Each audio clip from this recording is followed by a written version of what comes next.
Double engine double Katni छटनी होउची 10 रु 12 किलो पर्यंत कटनी छटनी होउची एवं एथर 150 क्विंटाल रु अधिक धान को इनपुट सब्सिडी 800 टंका देबेने बोली जो सरकार घोषणा करछंती ताकू मध्ये हम तीव्र विरोध करूछु। एई भली परिस्थिति रे सरकार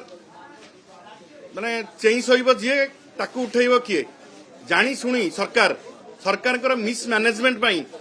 सरकार गला थरर चाउल मिल रु एपर्यंत उठेई नांती ए वर्षर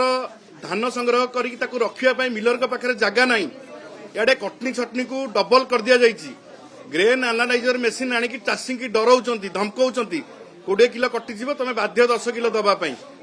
तो एई भली जो परिस्थिति उपजिची जो अराजकता उपजिची एवं मंडी रे धान पड़ी रही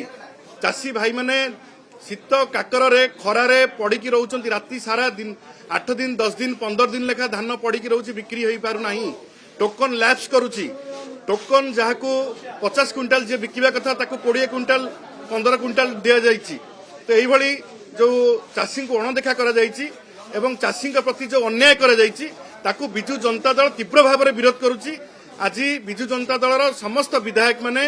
तीव्र भाव में विरोध करिसेंती सरकार को एवं जोगाण मंत्री को इस्तीफा दाबी करछंती जे बारंबार चाषी को भुआ बुलाउछंती मिछ कथा कहउछंती